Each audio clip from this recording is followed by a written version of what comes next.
They don't want you to see it, you're not going to see it.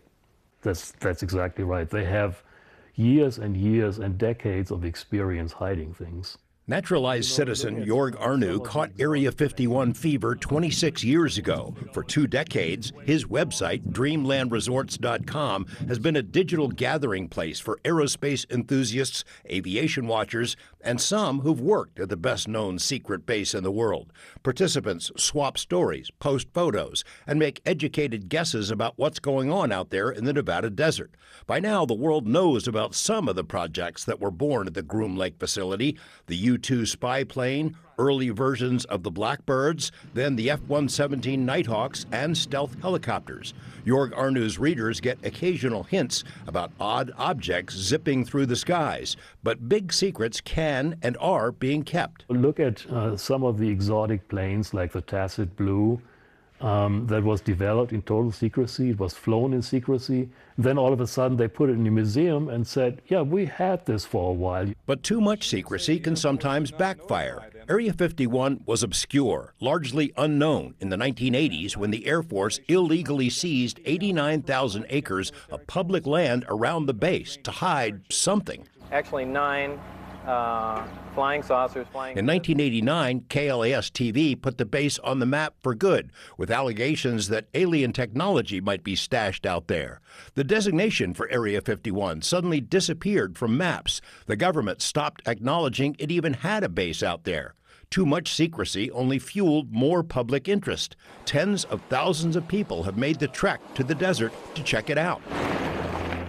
In the early 2000s, an Area 51 watchdog named Chuck Clark revealed to us the military had hidden sensor systems on public land, miles outside the boundaries, to warn the base of anyone approaching.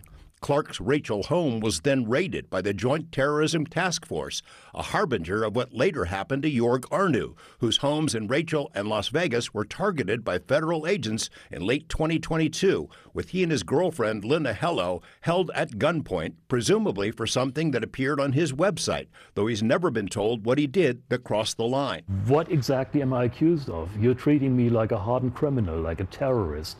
When they came in here, they asked me, are there any booby traps in my house? I said, booby traps? What are you expecting? Arnu agrees the military needs a place to test secret technology. When 2 million people vowed to storm Area 51 back in 2019, he led the opposition to the event. But when he sees things from public lands, he takes note. Arnu says the recently revealed B-21 Raider had some of its systems tested in the Nevada skies, long before the public knew it existed. He thinks the rumors about a successor to the SR-71 spy plane are likely true, but doesn't know if the new version is actually called SR-72. The main focus these days, he suspects, drones, unmanned warplanes, and jamming tech. That's one of the big things out there. They are flying drones, obviously. The Russians, Chinese work on stuff to jam our drones. We work on stuff to jam their drones. Then the next step is, how do we make the drone communication so secure that jamming is not effective anymore? The public isn't likely to see much of this, though. Arnu says Area 51 has its own Area 51, an inaccessible valley north of Groom Lake that can be seen, but only if you have your own satellite. The really secret stuff, I mean, they have a whole empty valley just north of Groom Lake, and they have the mountain range where they can pretty much play with anything they want. Nobody can see it. It's booming out there. Oh yeah, Area 51 is not going anywhere. George Knapp, 8 News Now. Now you can watch George's story about the raid on 8newsnow.com. Jorg Arnu says he's pretty sure the raids were initiated by the Air Force, not the FBI. He thinks the FBI helped because they have more experience in serving search warrants related to sensitive cases.